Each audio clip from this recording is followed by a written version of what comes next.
मां की कोख सूनी हो रही है, नवजात मौत के शिकार हो रहे हैं। और ऐसा नहीं है कि ये सब पहली बार हो रहा है, लेकिन फिर भी इस पर सियासत जोर पकड़ रही है। बात राजस्थान के कोटा के जेके लोन अस्पताल की हो रही है, जहां पिछले वर्ष इस समय ही कांग्रेस और भाजपा मुद्दों पर आमने सामने थी। लेकिन एक बार फिर से वो ही स्थिति बन गई है, जहां पर हाल ही में 18 नवजातों की मौत हो गई है। मामले को लेकर सरकार की ओर से जांच कमेटी बनाई गई है, तो उधर भाजपा की 4 सदस्यीय जांच कमेटी ने भी मौका कर जाकर रिपोर्ट तैयार की। हालांकि पूरे मामले को लेकर भाजपा नेताओं ने सत्ताधारी पार्टी में मौजूद इन चिकित्सा व्यवस्थाओं पर सवाल खड़े किए। जो उस समय जो हालात थी वो जस के तस हैं। आज भी 4 यूनिट यहाँ चल रही है। उस 4 यूनिट में सिर्फ एक प्रोफेसर है, एक असिस्टेंट प्रोफेसर है और तीन असिस्टेंट प्रोफेसर और एक एसोसिएट प्रोफेसर है। एमसीआई के नॉर्म्स के अनुसार एक यूनिट में एक प्रोफेसर, एक एसोसिएट प्रोफेसर और 3 असिस्टेंट प्रोफेसर होने चाहिए। जो बच्चों का आईसीयू है उसके अंदर एक बेड पर एक स्टाफ और 33% उसके अलावा एक्स्ट्रा और स्टाफ होना चाहिए उनकी जगह पर। आज कुल मिला के 30 से कम स्टाफ काम कर रहे हैं, ये बात प्रशासन ने स्वीकार की है।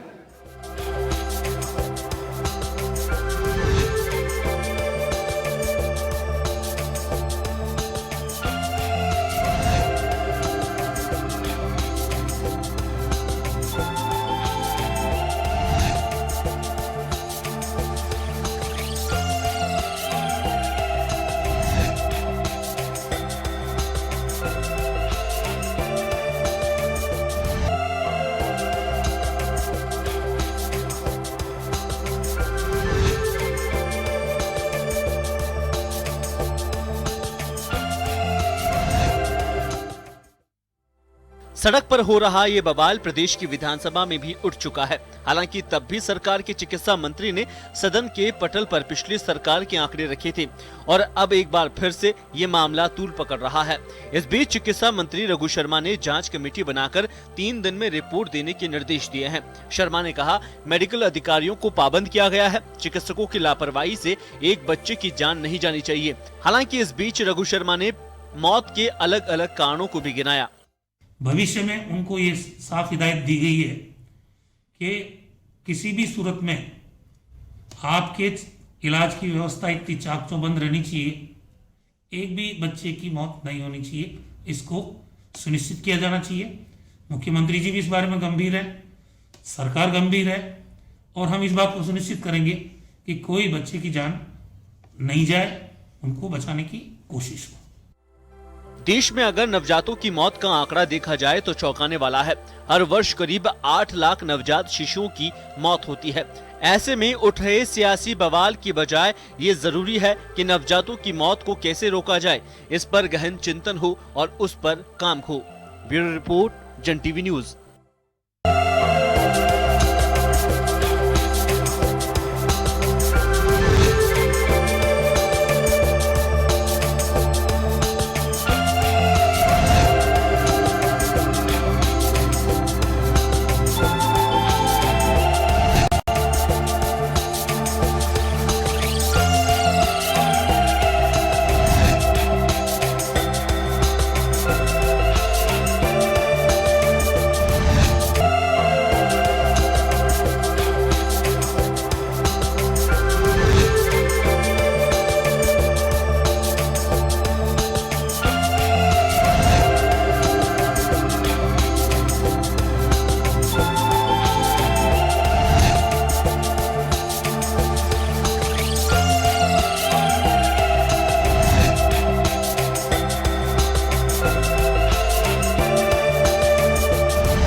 घंटे में स्वागत आपका। मैं हूं योगेंद्र, आप देख रहे हैं खास खबर में हम बात करेंगे एक बार फिर कोटा के जेकेएल हॉस्पिटल में बच्चों की मौत का मामला सियासी अखाड़ा बन गया है।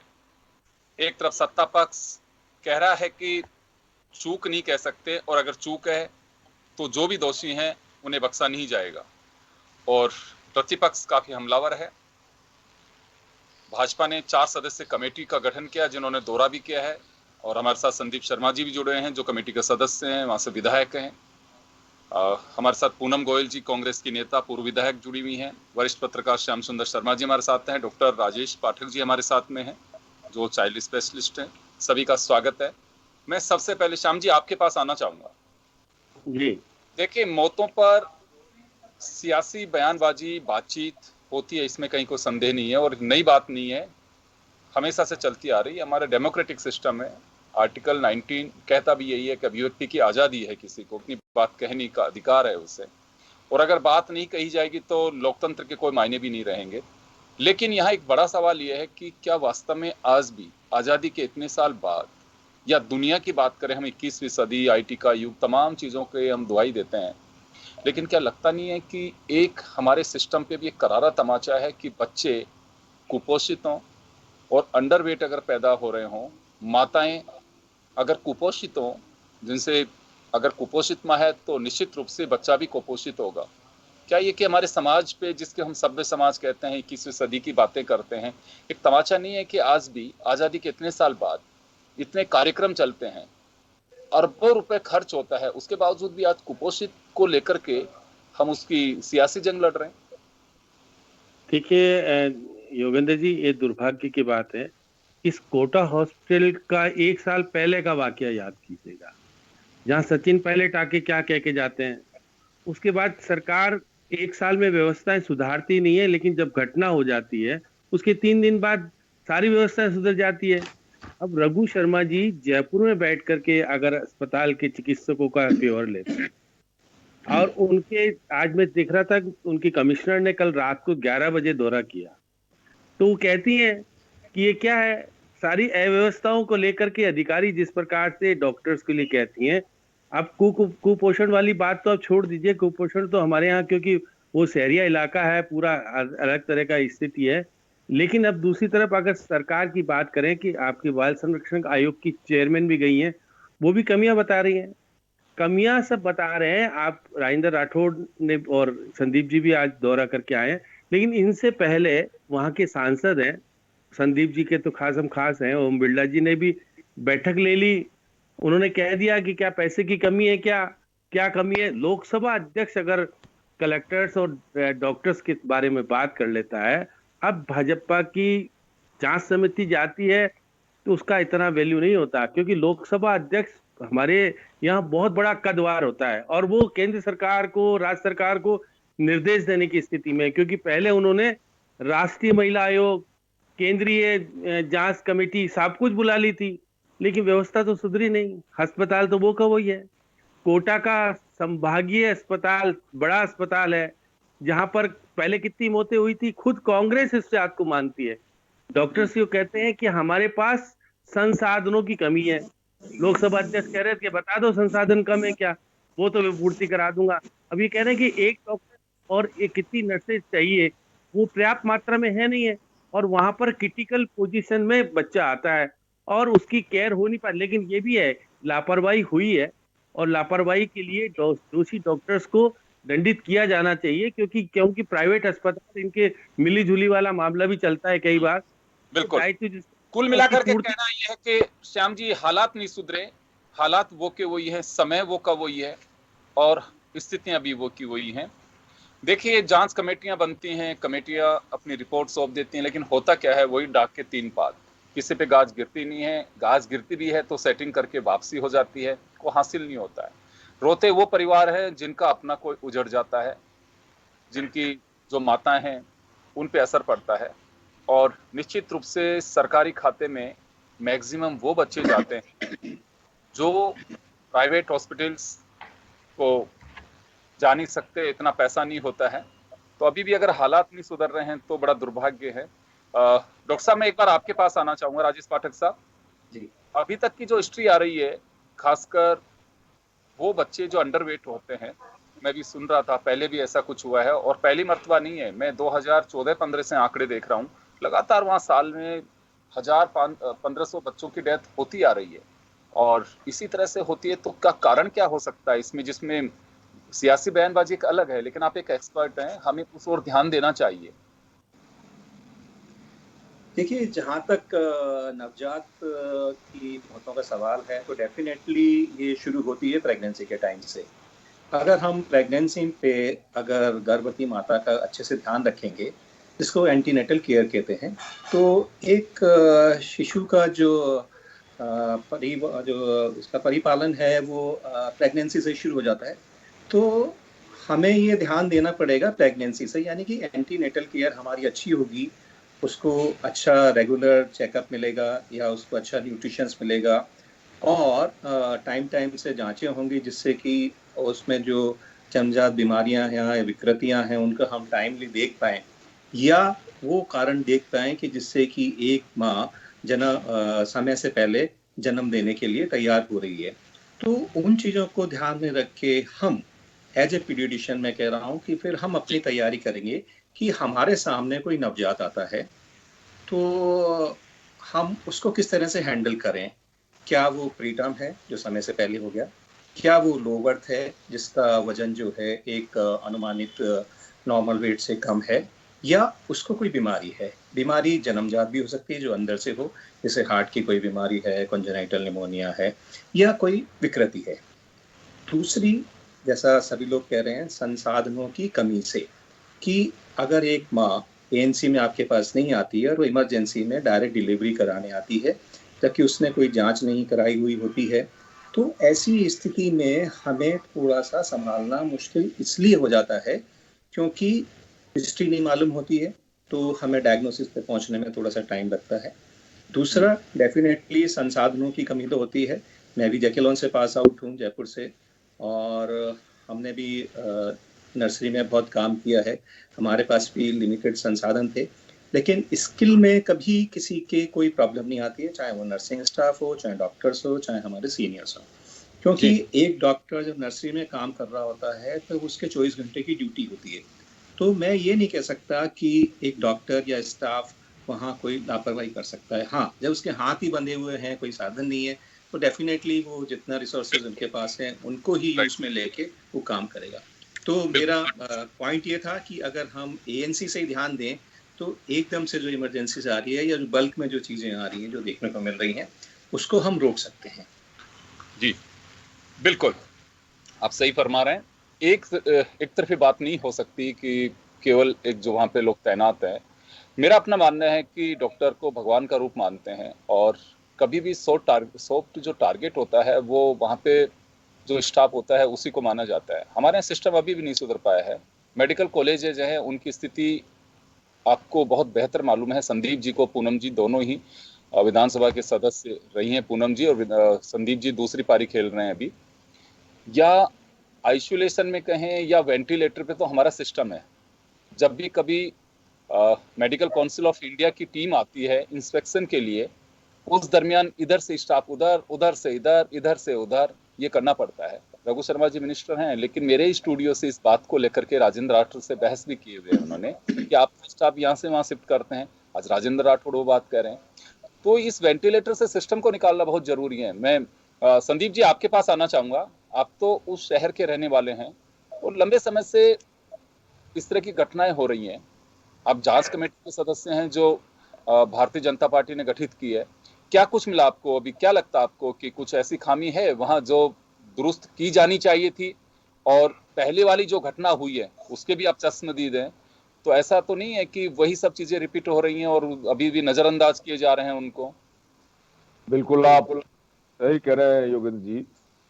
जो स्थिति आज से 1 वर्ष पूर्व थी, 110 बच्चों की जो मृत्यु के उपरांत जैसा गैर जिम्मेदाराना बयान हमारे माननीय मुख्यमंत्री जी का रहा था और उन्होंने उसे सामान्य सी घटना बताया था, और हमारे चिकित्सा मंत्री जी वो तो 1 महीने तक वहां पर उन्होंने तो बयान भी नहीं दिया, और 1 महीने बाद जब मीडिया ने और केंद्र सरकार ने इसे गंभीरता से लिया, तब जाकर उन्होंने इसे गंभीरता से लिया। वो कोटा है, उनका कोटा में स्वागत हुआ, जिसको लोगों ने काफी आलोचना भी की। तो निश्चित रूप से जो स्थिति उस समय थी, उस समय काफी आश्वासन दिए गए थे। जेको लॉन में बच्चों की मृत्यु को लेकर वहां पर जो चिकित्सकों की कमी थी, वो चिकित्सक लगाए गए, स्टाफ पर्याप्त रूप से लगाने की बात की गई, संसाधनों को उपलब्ध कराने के लिए कहा गया। जेके लॉन की सफाई व्यवस्था के रूप में बहुत गंभीरता से बातें हुई, परंतु आज वर्तमान में जब हम जेके लॉन पहुंचे तो पहले जैसी स्थिति थी, कोई विशेष परिवर्तन नजर नहीं आ रहा था। और आपको मैं बताना चाहूंगा कि लगभग 240 बच्चे वर्तमान में वहां एडमिट हैं, जिनके और 130 बच्चों के ऊपर लगभग 3 प्रोफेसर, 4 एसोसिएट प्रोफेसर होने चाहिए। लेकिन आपको आश्चर्य होगा कि इतनी बड़े साल भर की इतनी बड़ी घटना को, जिसको पूरे भारत देश ने देखा था, उसके बाद भी एक प्रोफेसर और एक एसोसिएट प्रोफेसर 240 बच्चों को संभाल रहा है। इससे ज्यादा दुखदायी क्या होगा। स्टाफ की इतनी कमी है, और यहाँ तक कि जो जैसा दुर्व्यवहार मरीजों और उनके परिजनों के साथ पहले था, वही दुर्व्यवहार अभी वर्तमान में भी है। और जैसी सफाई की दुर्व्यवस्थाएं पहले थी, उससे भी बदतर की व्यवस्थाएं अभी नजर आई। मैं चलिए वापस आ रहा हूं आपके पास में, पूनम जी के पास जाना चाहूंगा। पूनम जी, जब सरकार बीजेपी की होती है तो जवाबदेही भाजपा के नेताओं की होती है, आप लोग प्रश्न खड़ा करते हैं। अभी संदीप जी प्रश्न खड़ा कर रहे हैं, जवाब आपको देना है। एक साल पहले भी घटना यही समय, और फिर हम किसी घटना से देखिए, घटना हो सकती है, इसे खारिज नहीं किया जा सकता, कहीं पे भी हो सकती है, जो डेवलप्ड कंट्री है उनमें भी हो सकती, लेकिन उससे हम सबक लेना चाहिए हमें कि हाँ दोबारा ऐसा नहीं हो, और दोबारा केवल उसी स्थान पे नहीं, पूरे प्रदेश में नहीं हो। हमें ऐसा कोई सिस्टम डेवलप करना चाहिए। एक साल में अगर हम सिस्टम डेवलप नहीं कर पाए और वही हालात जो संदीप जी आरोप लगा रहे हैं, तो किसकी ओर देखेगा गरीब? वो बच्चे जिन्हें पता भी नहीं है कि दुनिया में कैसे क्या, और वो पहले ही कुछ समझ पाए, उससे पहले अगर वापस चले जाएं, तो सोचिए कितनी बड़ी एक विडंबना है इस मुल्क की, इस प्रदेश की।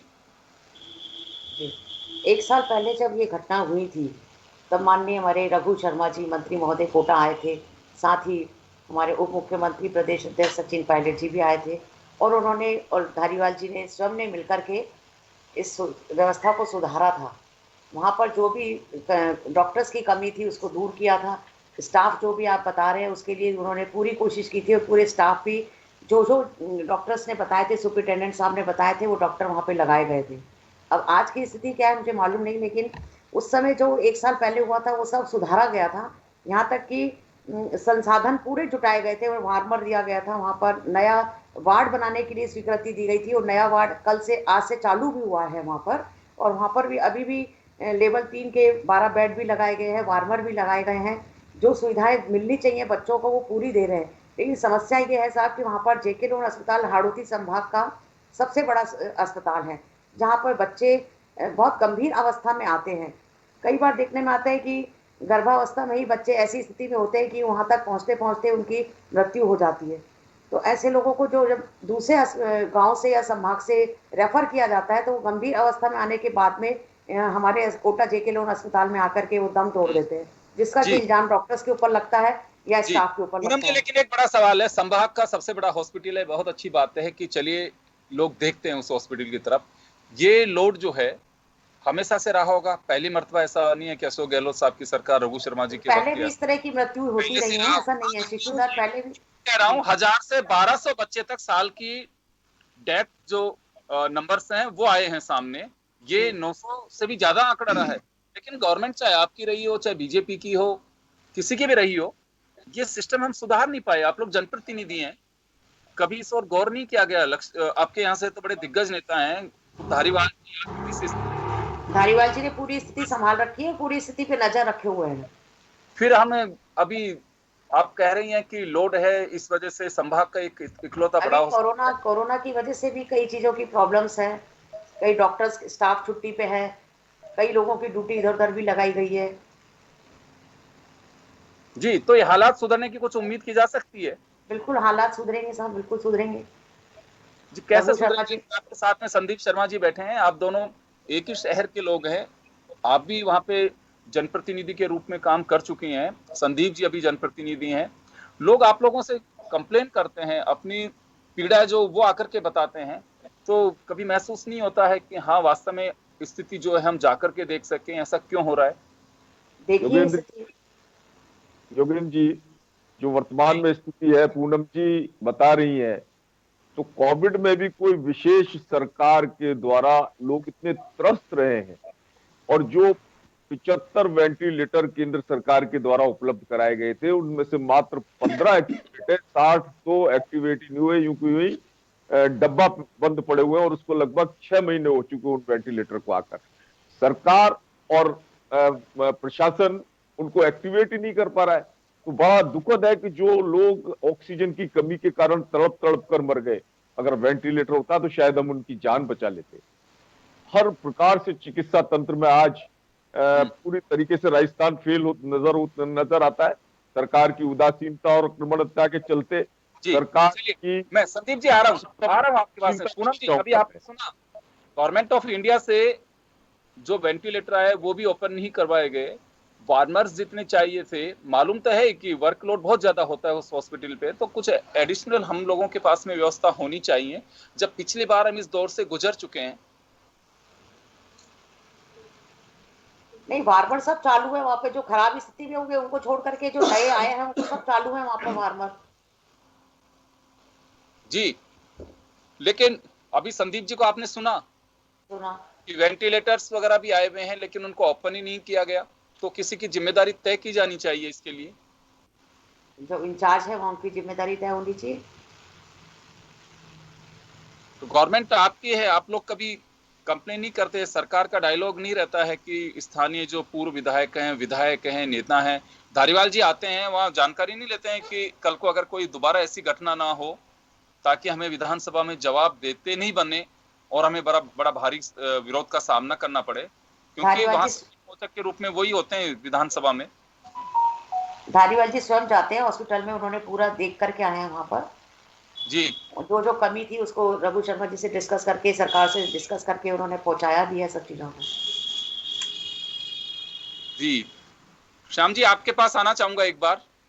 जी, पूनम जी कह रही हैं कि व्यवस्थित तरीके से है, धारीवाल जी आज नंबर 2 पे हैं और वो एक एक चीज को बड़ी बारीकी से देखते हैं, खुद भी सॉर्ट आउट कैसे किया जा सकता है। उनका अपना शहर है, विकास कराया, मैं खारिज नहीं करूंगा कि कोटा का विकास नहीं करवाया होगा, लेकिन व्यवस्था जो है वो एक इस तरह से प्रचारित की जाए कि या कहें कि ऐसा अवसर मिले, मीडिया को मिले, लोगों को कहने का मिले, तो इसको क्या कहेंगे? देखिए योगेंद्र जी, अगर लोकसभा अध्यक्ष का क्षेत्र हो और सेवा शासन मंत्री का क्षेत्र हो और संदीप जी उनके प्रतिनिधि के रूप में, क्योंकि उनके जगह संदीप जी बने, ओम बिरला जी की जगह तो संदीप जी चुनाव लड़े थे, वो बने थे। आप बताइए कि उसके क्षेत्र की स्थिति यदि 117 उपकरण खराब मिले, ये तो अधिकारी की रिपोर्ट है। अब पूनम जी कह रही है कि व्यवस्था सब ठीक है, व्यवस्था ठीक नहीं है। 35 करोड़ रुपए का एक प्रोजेक्ट चल रहा है सिटी स्मार्ट सिटी योजना के तहत, उसका क्या हाल है कोई बताने के लिए तैयार नहीं है। आप चीजें देना नहीं चाहते। अब केंद्र सरकार ने वेंटिलेटर दे दिए, वेंटिलेटर को शुरू करने की जिम्मेदारी किसकी है? अब संदीप जी की यहाँ गलती है, संदीप जी वहां से विधायक है, इनको मुख्यमंत्री को पत्र लिखना चाहिए, लोकसभा अध्यक्ष जी को लिखना चाहिए, इनके पास तो बहुत बड़ा सोर्स है और उस सोर्स को अगर उपयोग करें तो ये कहने की बजाय कि कुछ होता ही नहीं है। केंद्र ने जब दिया है आपको और आप केंद्र के लोकसभा अध्यक्ष के प्रतिनिधि के रूप में आप कोटा में मौजूद रहते हो, आप कोटा वहां तक पहुंचाते नहीं हो, आप हार गए। देखिए अगर नगर निगम दोनों आपके हाथ से चले गए, आप तो पीड़ा अलग तरह की पीड़ा, राजेंद्र राठौड़ तो रहे वहां पर, उसके बाद भी राजेंद्र राठौड़ को आज समिति का चेयरमैन बना के लाए, उस समय याद ही नहीं आया कोटा। तो ये बहुत सारे राजनीतिक फैसले हैं। पहले भी जब तक शांति धारीवाल नहीं बोले थे तो कोई बोला ही नहीं था, लोकसभा अध्यक्ष बोल लिए, सचिन पायलट बोल लिए, सब कुछ बोल लिए। जब शांति धारीवाल बोले तो मामला ही समाप्त हो गया। एक साल बाद फिर याद आ रहा संदीप जी को, संदीप जी जिम्मेदारियां निभाओ, आने वाला समय बहुत निकल जाएगा। लेकिन ये स्थितियां फिर आपका CRS का पैसा कहाँ गया, विधायक कोष का पैसा कहाँ गया? सब कहा था ना कि आप आपको चिकित्सा में लगाना है, आपने लगाया नहीं, आपने बताया नहीं, मुख्यमंत्री जी को पत्र भी नहीं लिख पा रहे हो, आप बता नहीं रहे हो। खुल के बोलो, आपकी आखिर है क्या? लोकसभा अध्यक्ष और आपके बीच में क्या बातचीत हुई है? वो तो आ गए थे, आप करके सभी बात बता के गए।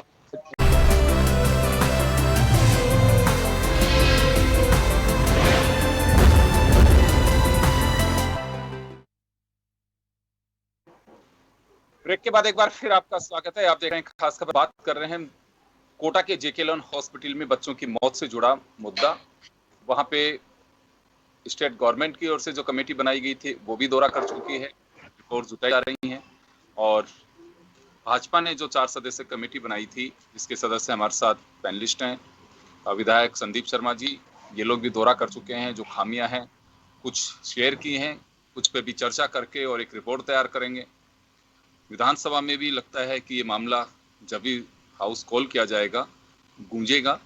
लेकिन चलिए, बड़ी बात यह है कि ये सियासी चर्चाएं हो सकती हैं, लेकिन बड़ी बात यह है कि सबकी रिस्पॉन्सिबिलिटी ये है कि हम किसी भी घटना से सबक लें और आगे ऐसा ना हो। अगर हम भारत जो हम एक विकसित राष्ट्र की श्रेणी में ले जाने की कोशिश कर रहे हैं, और अगर हम आज भी कुपोषण से ही लड़ रहे हैं, बच्चे केवल अंडर वेट होने की वजह से मर रहे हैं, संसाधनों के अभाव में मर रहे हैं, तो मुझे लगता है कि हमें वो सब सपने देखने का अधिकार हो सकता है, लेकिन क्या वास्तव में हमें देखने चाहिए? हम धरातल पे जिंदा रहना सीखें, धरातल पे रहें, और धरातल पे जो चीजें हैं उन्हें जो दुरुस्त कर सकते हैं उन्हें पहले की जानी चाहिए। चलिए, मैं चर्चा को आगे बढ़ाऊंगा। एक बार फिर मैं डॉक्टर साहब के पास में जाना चाहूंगा। पाठक साहब, एक बार फिर आ रहा हूं आपके पास में। मैं यहाँ खासकर एक चीज आपने गौर की होगी कि जैसे ही दिसंबर का महीना आता है कि ठंड शुरू होती है, तो ये सिलसिला मौतों का ज्यादा शुरू हो जाता है। तो वार्मर भी लगे हुए होंगे, नर्सरी में आपने काम किया है, बड़ा डेप्थ आपको नॉलेज है, तो क्या वास्तव में परिजनों को भी कुछ गौर करने की आवश्यकता है कि अंडरवेट कोई बच्चा है या कुपोषित माँ है तो क्या ध्यान रखना चाहिए उनको? क्योंकि ये तो सबको मालूम है कि वास्तव में जो प्रेग्नेंट लेडी है उसकी क्या पोजीशन है। अगर वो खुद अंडरवेट हो रही है, उसमें अगर लगता है कि कुपोषित है, तो बच्चे पे क्या गौर करना चाहिए? थोड़ा पेरेंट्स भी इस ओर ध्यान दे सकें। हाँ, जैसा हम पहले बात कर चुके हैं, this is beyond pure politics, है ना। किसी भी चीज का कोई इंसिडेंस होता है, उसका एक एपिडेमियोलॉजिकल सर्वे होता है। जैसा आपने जिक्र किया, ठंड आ रही है, सबने बोला प्रदेश का एक सबसे बड़ा हॉस्पिटल है, तो ये तैयारी हमें ठंड से पहले शुरू करनी है कि ठंड आएगी, बच्चे आएंगे कुपोषित, क्योंकि हमारे पास एपिडेमियोलॉजिकल डाटा है कि हमारे पास ज़्यादातर जो है लो बर्थ वेट वाले आते हैं या प्रीटर्म्स आ रहे हैं, लोअर तबके के आ रहे हैं, तो हमारे पास सब डाटा है। तो काम हमें श्योर करने से ज़्यादा काम करना चाहिए। जो भी सब ये बातें होंगी, कहीं क्वेश्चंस उठेंगे और ये पैनल डिस्कशंस होगा, वो सब है, लेकिन इसका नतीजा क्या निकलना चाहिए? नतीजा ये निकलना चाहिए कि जैसा जिक्र कर रहे हैं कि आगे से नहीं हो, तो अभी की जो चीज़ें मालूम हैं, आपके पास स्टैटिस्टिकल डाटा भी है, आपके पास एपिडेमियोलॉजिकल डाटा भी है, आपके पास अपने एक स्टाफ का डाटा भी है कि मेरे पास इतना स्टाफ है, इसके लिए इतने चाहिए और हमें इतने रिक्रूट करने हैं। तो ये तो हो गया एक सिस्टम का काम। अब आता है कि हम क्या कर सकते हैं। जैसा हमने पहले जिक्र किया है कि ये शुरुआत होती है हमारी एंटीनेटल से, तो हमें एंटीनेटल सर्वे भी कराना चाहिए गांव-गांव जाके। अगर माँ लग रही है, कुपोषित है, तो गवर्नमेंट के बहुत अच्छे से प्रोग्राम है, अगर वो ढंग से इम्प्लीमेंट हो, चाहे वो आयरन फॉलिक एसिड डिस्ट्रीब्यूशंस हो, चाहे वो प्रोटीन डाइट डिस्ट्रीब्यूशंस हो, चाहे वो रेगुलर हेल्थ चेकअप, चाहे वो आंगनवाड़ी कार्यकर्ता कर रही हैं, ऊषा वर्कर कर रही हैं, या PSC CSC सब जगह खुली हुई हैं। लेकिन हमें चाहिए डिटर्मिनेशंस, हमें चाहिए एक विजन। उसके अलावा अगर माँ रेगुलर जो है ANC में चेक करने आ रही है, तो डेफिनेटली डॉक्टर इतना काबिल होता है कि वो उसको बता देगा कि आपको क्या क्या परेशानी आ सकती हैं। अब हम बात करते हैं एज ए पीडियाट्रिशियन। डेफिनेटली ये जो सीजन होता है, ये नवजात के लिए अच्छा नहीं होता है अगर हमारे पास अच्छे से वार्मर नहीं है, हमारे पास अच्छे वार्म डिलीवरी रूम नहीं है, या हमारे पास OT नहीं है। क्योंकि अगर बच्चा जो जन्म से पहले हो रहा है या वजन में कम है, तो उसका रिस्क इस मौसम में रेस्पिरेटरी बीमारियों को लेके बढ़ जाता है। तो डेफिनेटली दिसंबर माह में, जनवरी माह में जो बच्चे कमज़ोर पैदा हो रहे हैं, जो बच्चे समय से पहले पैदा हो रहे हैं, उनको ये रेस्पिरेटरी प्रॉब्लम का रिस्क ज़्यादा रहेगा। तो उसके लिए हमें तैयारी क्या करनी है, वार्मर पहले से ला के रखने हैं। कितने वार्मर ला के रखने, ये डाटा हमारे पास है कि हमारे पास महीने में या दिसंबर में इतनी डिलीवरीज होती हैं, तो इतने बेड हमारे पास अवेलेबल होने चाहिए, इतने बेड हैं तो इतनी नर्सेज हमारे पास होनी चाहिए। तो ये सब हो जाएगा तो डेफिनेटली हम इस पे एक अंकुश लगा पाएंगे। तो एक अच्छी नर्सरी के लिए डॉक्टर्स, स्टाफ और इक्विपमेंट्स, और बाकी तो पेरेंट्स को तो बेचारा उनके हाथ में कुछ होता नहीं है, डिलीवरी कराना उनके हाथ नहीं है। लेकिन अगर हमें लगता है कि उनके पास पोषण की कमी है तो एज ए सिस्टम हमारा दायित्व है कि हम उसको वो उपलब्ध कराएं। बाकी तो बात का काम तो डॉक्टर्स का होता है, वो उसमें पेरेंट्स कुछ नहीं कर सकते। बिल्कुल मैं सहमत हूँ डॉक्टर साहब, और चाहते भी हम यही है कि कोई भी घटना हो सकती है, उससे हम इनकार नहीं करते हैं, लेकिन उससे हमें सबक लेना चाहिए कि भविष्य में ऐसा ना हो, उसकी पुनरावृत्ति हम रोक सकें। मुझे लगता है कि शोर अगर हो रहा है, तूफान मच रहा है, तो कम से कम वो रिजल्ट तक तो हम पहुंचे कि जो शोर मचा, तूफान मचा, उससे कुछ हासिल हो पाया है। चलिए, केंद्रीय टीम भी 6 सदस्यों की पहुंच चुकी है। जोधपुर और दिल्ली एम्स के उसमें डॉक्टर्स हैं, एक एक्सपर्ट्स की टीम पहुंची है, और वो एक बार फिर सर्वे करेगी कि क्या ऐसा कारण है कि हॉस्पिटल में लगातार इस तरह का सिलसिला दिसंबर के शुरू होते ही हो जाता है। चलिए, रामनारायण मीना साहब भी हमारे साथ जुड़े हैं। रामनारायण जी, आप कोटा के रहने वाले, घटनाएं हर साल हो रही हैं, सरकार चाहे बीजेपी की हो चाहे कांग्रेस की हो, और हमारी जो चर्चा में बात निकल के आ रही है कि संभाग का सबसे बड़ा हॉस्पिटल है, इस हॉस्पिटल की वजह से यहाँ वर्कलोड भी ज्यादा रहता है, क्योंकि उस स्तर का हॉस्पिटल को आसपास है नहीं। मेडिकल कॉलेज वैसे तो झालावाड़ में भी है, अब तो हर जिले में खुल रहा है, तो हम केवल अनाउंसमेंट करते हैं, इम्प्लीमेंटेशन के लिए या इंफ्रास्ट्रक्चर के लिए हम वो अभी गली क्यों निकाल करके रखते हैं? वो तो होना चाहिए, उसके बाद ही अगर हम चीजों को बनाएं तो मेरे ख्याल में ज्यादा ठीक रहे। जी देखिए, ये तो एमएलए साहब कोटा संदीप जी वहाँ गए उस कमेटी में, लोग उन्होंने निश्चित देखा होगा। मेरा तो संदीप जी से एक ही अनुरोध है कि आरसीएचओ होता है हर जिले में, आरसीएचओ के बारे में गई टाइम भी उसने कहाँ कमी रही, क्यों कमी रही, किस लिए रही, कुपोषण के शिकार बच्चे थे या नहीं थे, और इस वर्ष भी उनके खिलाफ कोई एक्शन नहीं है। ये चीजें जब तक नहीं करेंगे, क्योंकि ये पॉलिटिकली कोटा में जिस तरह से राजनीतिक की एकता, एक रूपता, कुछ डॉक्टर्स जिस तरह से गवर्न करके चलते हैं, उसको यदि स्ट्रिक्ट एक्शन लिया जाए तो कोटा में तो घटनाएं खत्म हो जाएगी। क्योंकि सीएमएंडएचओ और आरसीएचओ दोनों की जिम्मेदारी न गई टाइम निश्चित करी, न अब की टाइम निश्चित कर रहे हैं। ये निश्चित तौर पे जब भारत सरकार से राजस्थान सरकार बच्चों को कुपोषण से मुक्ति के लिए और दूसरे काम के लिए कुछ कर रहे हैं, इतने संसाधन हैं, इतना हॉस्पिटल में काम हुआ है गए साल के बाद में, फिर ये घटना क्यों घटी, इसकी जांच करना चाहिए। जिम्मेदार लोगों के खिलाफ जब तक स्ट्रिक्ट एक्शन नहीं होगा, ये आलस्यपूर्ण जो नीति चल रही है वो ठीक नहीं हो सकती। तो जैसा डॉक्टर साहब ने भी कहा, बिल्कुल बनता है। किसको आप तो सांसद का चुनाव लड़ चुके हो, अरे आप तो सांसद का चुनाव लड़ चुके हो। मैं इसीलिए कह रहा हूँ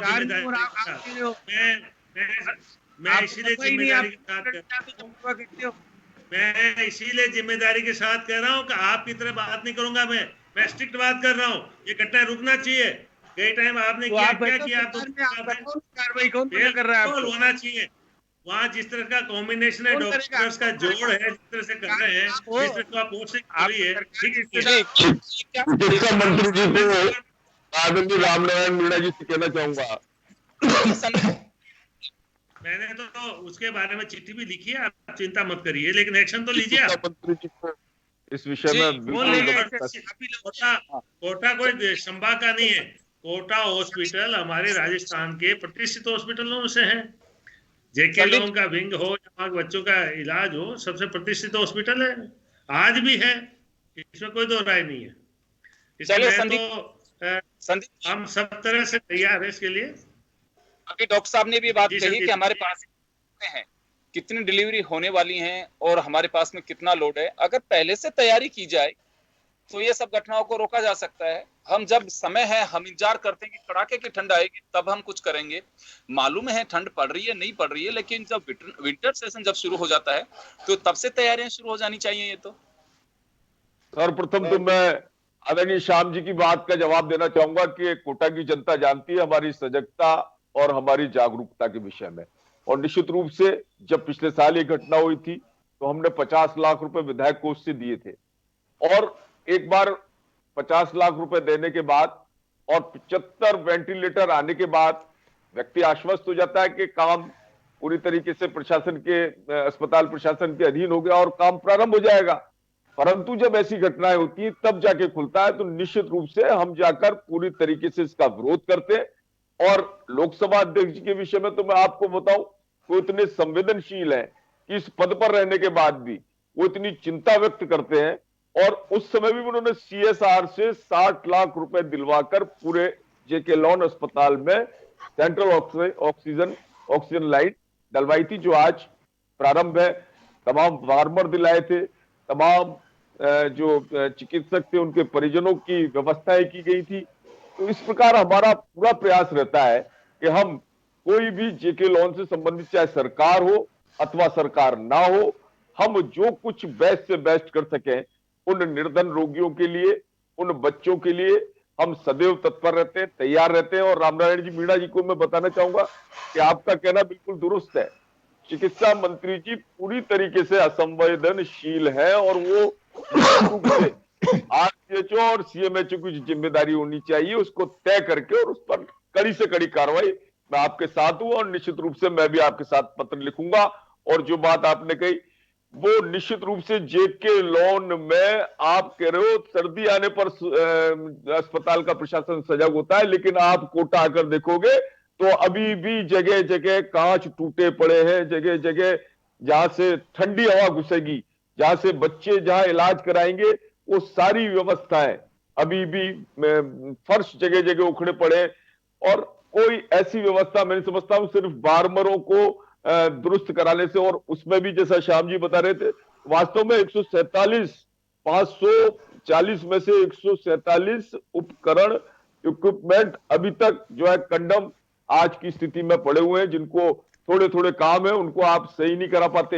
ये सारी स्थितियां, ये लापरवाहियां, और निश्चित रूप से इसके पीछे सरकार की उदासीनता, चिकित्सा मंत्री जी का अकर्मण्य रवैया, ये सारी चीजें अगर इनमें निश्चित रूप से मॉनिटरिंग हो तो मैं समझता हूं प्रशासन बड़ी चुस्ती और दुरुस्ती के साथ इन चीजों को गंभीरता से जिस और रामनारायण जी जिस और इशारा कर रहे हैं, मैं जो समझ पा रहा हूं, हालांकि उनसे मैं पूछूंगा इस बात को लेकर के, यहाँ कहीं ना कहीं राजनीतिक संरक्षण की भी बात की जा रही है कि जो डॉक्टर सरकार इस समय राजस्थान में कांग्रेस की सरकार है, और यदि राजनीति हो रही है तो कहीं ना कहीं इसमें दोषी तो कांग्रेस की सरकार है। वो क्यों नहीं निर्णय लेती? क्यों किसी प्रकार के अगर किसी की नेग्लिजेंस। 5 मिनट का हो रह गया। 2015, 16, 17, 18 के आंकड़ों पे आप गौर करेंगे। 5 मिनट का हो रह गया। कर रहे हैं जो है 1000 से ज्यादा बच्चों की मौत हो रही है जी।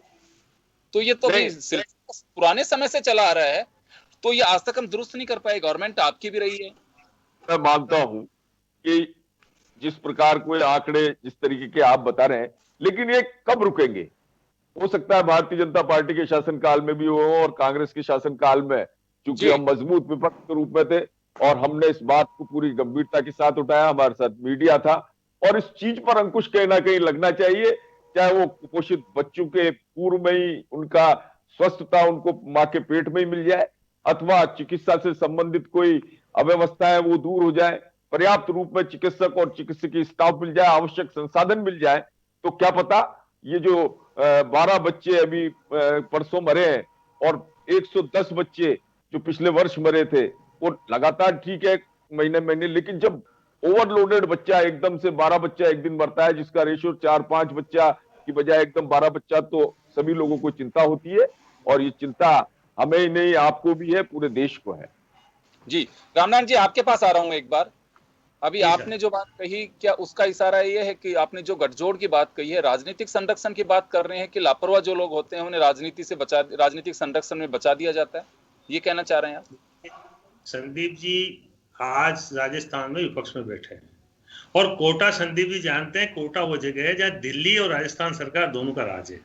संदीप जी, मेंबर पार्लियामेंट बहुत बड़ी बात होती है आपके हमारे लिए, और जहाँ स्पीकर हो, तीसरे चौथे नंबर का हिंदुस्तान जहाँ चलाता वहां ये घटना हो जाए, इससे बड़ी शर्मनाक हो जाए। आप मेरी बात को समझिए, जो जिम्मेदार अधिकारी RCHO, उनके खिलाफ आपने साल भर तक 2 साल तक आवाज क्यों नहीं उठाई?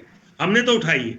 ये सरकार की कमजोरी नहीं माने, ये कहीं ना कहीं आपकी मेरे के अलावा, सुनिए साहब, आपके मेरे अलावा और भी लोग हैं जो इस गठजोड़ में कुछ डॉक्टर्स को प्रेशर दे रहे हैं। उन डॉक्टर्स का इलाज कर दीजिए, जनता में बदनामी आपकी भी बंद हो जाएगी, मेरी आप पर। हमारा राजनीति छोड़े, कांग्रेस बीजेपी, हमारे बच्चे हैं वो बच्चे आपके और हमारे हैं, जनता के हैं, जो हमारे बच्चे हैं। हम जिम्मेदारी लेना चाहिए और इसके बारे में अपन मिलकर काम करेंगे। आप निश्चित, मैं आपकी भावना का सम्मान करता हूँ, आप ऐसी कोई बात नहीं है। तो ये जो चीजें हो रही है, इसके बारे में आप आवाज उठाइए, हम आपका साथ देंगे, हम सत्ता में रहते हो आपका साथ देंगे, क्योंकि बच्चे हम सबके हैं। इसलिए मैं यूं अर्ज कर रहा था, मेरा कोई व्यक्तिगत नहीं है, सरकार ठीक काम कर रही है, सब बहुत संवेदनशील है। वो तो थोड़े बीमार थे, चिकित्सा मंत्री जी नहीं तो चले जाएंगे, आप निश्चिंत रहिए, जाएंगे, देखेंगे, जितना संभव हो सकेगा करेंगे। और स्पीकर साहब भी आने वाले हो, तो राजनीतिक बात होगी, हमें तो स्थायी तौर पे इसका निराकरण चाहिए, समस्या का समाधान चाहिए। मैं यही चाहता हूँ। जी डॉक्टर साहब, आप कुछ कहना चाह रहे हैं? पाठक साहब। हाँ, मैं यही निवेदन करना चाह रहा था, वो बच्चे आपके हैं तो डॉक्टर्स भी आपके ही हैं, है ना। वो उनका प्रयास यही रहता है कि हम अच्छे से अच्छी सुविधाएं दें। तो मेरा जो इसमें निवेदन है वो यही रहेगा कि क्यों नहीं एक बार आप डॉक्टर्स या नर्सिंग स्टाफ या जो हॉस्पिटल का जो मैनेजमेंट है उनसे एक बार आप फीडबैक लें कि ये सब क्यों हुआ है, क्योंकि वो जो रियल ग्राउंड का फीडबैक है वो तो वही देंगे। पॉलिटिक्स आप करते रहिए, इसमें कोई किसी को प्रॉब्लम नहीं है, लेकिन जो नतीजा निकलेगा वो वहीं से निकलेगा, क्योंकि डॉक्टर्स ही आपको बताएगा कि क्यों हुआ ये, है ना। इसमें लापरवाही ऐसी नहीं है कि इलाज नहीं किया। अगर डॉक्टर आपको बताता है कि ये संसाधन की कमी से हुआ है, या बच्चों में खुद में बीमारी थी उसकी वजह से हुआ है, या हमारे पास नर्सिंग स्टाफ की कमी थी, क्योंकि स्किल की कमी तो नहीं मैं मानता मैं कि किसी भी डॉक्टर्स में या नर्सिंग स्टाफ में स्किल की कमी होगी डेफिनेटली, कि किसी को 16 घंटे काम करना पड़ रहा है या 24 घंटे काम करना पड़ रहा है, वो जरूर मैटर करेगा।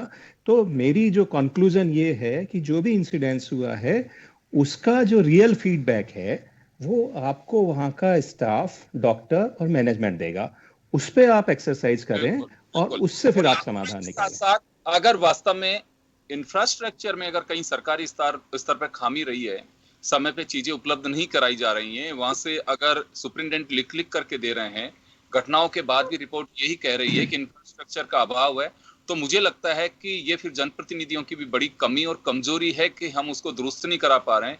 क्योंकि हर तह में जाने की आवश्यकता है। अगर हजार बच्चे प्रति वर्ष अगर वहां एवरेज मर रहे हैं, तो मुझे लगता है बहुत दुर्भाग्यपूर्ण है। 8 लाख बच्चे देश में दम तोड़ रहे हैं, 8 लाख बच्चे, और करीब डॉक्टर साहब ज्यादा बेहतर बता सकते हैं, 43 या 43 से 45 हजार के बीच प्रति वर्ष राजस्थान का आंकड़ा है जो दम तोड़ रहे हैं। हम लोगों के लिए एक लगता नहीं है कि अगर बच्चे व्यवस्थाओं के अभाव में अगर दम तोड़ रहे हैं तो ये हमारे सभ्य समाज पे करारा तमाचा है। राजनीतिक बयानबाजी बेशक चलती रहेगी, लेकिन इस ओर गौर करना बहुत जरूरी है। मैं संदीप जी आपके पास आना चाहूंगा। 1000 बच्चे अगर अभाव की वजह से मरे एवरेज कोटा, उस हॉस्पिटल में, ये मैं नहीं देखता कि वो संभाग के बच्चे हैं कि कहां से आए, लेकिन वो उस हॉस्पिटल पे एक ये गहरा धब्बा लग रहा है, तो हमें धोना चाहिए इस दाग को। निश्चित रूप से इसको सरकार को भी प्रयास करना चाहिए और हमारा भी निश्चित रूप से पूर्ण प्रयास रहे, और हम जन सहभागिता से, भामाशाहों से, और जहां से भी हमने किया भी है, और निश्चित रूप से हम पूरी ताकत के साथ जेके लॉन में चिकित्सकों के साथ है। हमने डॉक्टर साहब को भी बताना चाहूंगा कि हमने कभी चिकित्सकों को इस विषय में कभी उनको आड़े हाथों नहीं लिया। हम समझते हैं कि चिकित्सक ही वहां लगाए नहीं जा रहे, तो उन बच्चों की चिकित्सा कौन करेगा। हाँ, ये सत्य है कि बच्चा कमजोर अगर वहां रहा है तो कमजोर जी बिल्कुल, बहुत अच्छी बात है संदीप जी, पार्टी लाइन से ऊपर उठ करके आपने ये स्टेटमेंट दिया है, और होना भी यही चाहिए। उम्मीद एक जनप्रतिनिधि से यही की जा सकती है कि हम हमारे शहर, हमारे राज्य, हमारे मुल्क को कैसे हम बेहतर संसाधनों से बना सकते हैं, उस ओर गौर करना चाहिए। ठीक है, सियासी बयानबाजी होनी चाहिए, प्रतिपक्ष का काम जो है वो आप उसकी भूमिका अदा कर रहे हो, बहुत अच्छी बात है, लेकिन उम्मीद भी यही है कि हम ऐसी घटनाओं की पुनरावृत्ति रोक सकें, उनसे हम सबक ले सकें। रामनारायण जी आपके पास आना चाहूंगा। ये जो हम जिक्र कर रहे हैं लगभग 1000 बच्चे अगर प्रतिवर्ष वहां पे डेथ हो रही है तो बड़ा चिंता का विषय है। कहीं ना कहीं खामी कमजोरी हम लोगों की भी रही है। देखिए अभी डॉक्टर साहब ने कहा, देखिए ये जो अलग हॉस्पिटल्स के ग्रामीण हॉस्पिटल्स से आते हैं, आखिर कुपोषण की भी समस्या है और भी है। तो मैंने ये इसलिए कहा था कि जो अधिकारी जिम्मेदार है, वहाँ के डॉक्टर्स की बात नहीं कर रहा हूँ, वहाँ कुपोषण का शिकार बच्चा आएगा, डॉक्टर्स उसके लिए इंडिकेट करेंगे। 2 दिन में तो उनको पोषण नहीं मिल जाएगा, पोषण मिलेगा तो ठीक नहीं होगा। मेरा साफ है कि जो अधिकारी जिनको जिम्मेदारी दी गई है प्रजनन और शिशु केंद्र के, जो वहाँ के जिला के प्रभारी हैं, ऐसे डॉक्टर्स के बारे में न गई टाइम कोई विचार किया गया। अब की बार ये राजनीतिक बयानबाजी से मैं तो दूर रहता हूँ, संदीप जी भी दूर रहते हैं, हम सब मिलके काम करना चाहते हैं। लेकिन ऐसे डॉक्टर्स जो वहाँ आलस करते हैं, टाइम पे ड्यूटी पे नहीं आते, ध्यान नहीं देते हैं, ये सिलेक्शन हमें करना चाहिए क्योंकि बच्चे हमारे हैं। तो ये जो बच्चे आते हैं बाहर के, ज्यादातर ये लगातार बच्चे बहुत महत्वपूर्ण ये जो और घटनाएं जो हो रही है उसका कारण बाहर से बच्चे आते हैं। ये इसलिए भी यही नहीं है, ये जिला अस्पतालों में सब जगह हो रहा है, लेकिन हमें उसको कम से मिनिमाइज करना चाहिए और पूरा ध्यान देना चाहिए। क्योंकि वो गरीब जनता आप लोगों की तरफ देखती है, हम सब लोगों की तरफ देखती है और हम कुपोषण को भी इतना खर्चा कर रही है, जिम्मेदार अधिकारी क्यों नहीं उस पर ध्यान दे रहे? ये है असली बात। चलिए एक आखिरी सवाल श्याम जी आपसे है, मैं एक रिजल्ट पे पहुंचना चाहता हूं। बहुत अच्छी बात है, नमो नारायण जी ने, रामनारायण जी ने और संदीप जी ने एक बात कही कि हम भी हमारी ओर से जो बेहतर कर सकें वो करें, और सिलसिला टूटना चाहिए। ये जीवन नहीं टूटना चाहिए, ये सिलसिला टूटे, ये मौतों का जो एक सिलसिला चला आ रहा है ये थमना चाहिए। देखिए योगेंद्र जी, मैं तो ये कह रहा हूँ, रामनारायण जी खुद जनप्रतिनिधि के रूप में चुनाव लड़ चुके हैं, अब हार गए वो बात अलग है, जीते वो लोकसभा अध्यक्ष हैं, जिम्मेदारी दोनों की बराबर है। अरे वहाँ लोकसभा अध्यक्ष नहीं, मैं लोकसभा के चुनाव की बात कर रहा हूँ, क्योंकि आपके अंदर है वहाँ के दर्द, क्योंकि आप पूरे कोटा के प्रतिनिधि के रूप में चुनाव लड़े थे। चुनाव लड़ने के बाद आप विधायक होने के नाते समय कम है सर, बहुत 3 लाख से अरे एक बार सुन तो लो नारायण जी, आप मुख्यमंत्री जी को, आप तो मुख्यमंत्री जी को हक से कह सकते हो कि मैंने तो कोटा का चुनाव आपके कहने से लड़ा था, व्यवस्थाएं ठीक नहीं होती है तो कौन करेगा ठीक?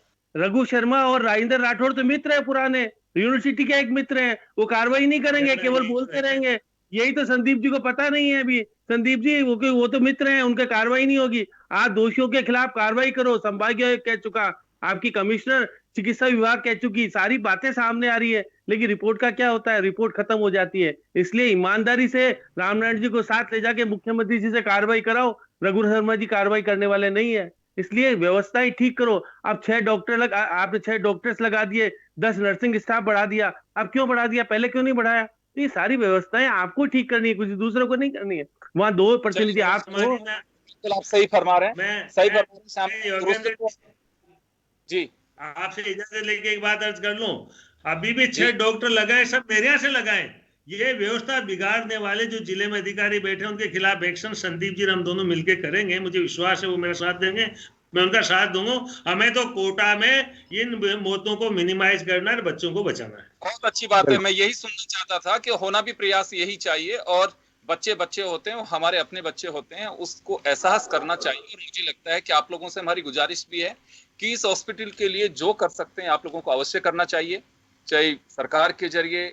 संदीप जी आपको केंद्र में भी बात करनी चाहिए, गवर्नमेंट आपकी है, और जो सुविधाएं हो सकती है, थोड़े सख्त कदम भी अगर उठाने पड़े तो मुझे लगता है इन बच्चों के लिए जरूर उठानी चाहिए। मैं कुर्बानी मानूंगा, ये व्यर्थ नहीं जानी चाहिए, और अगर ये बातें सामने आ रही हैं तो दुरुस्त होनी चाहिए। ये हम सबका एक ही मकसद होना चाहिए। सभी का बहुत बहुत शुक्रिया।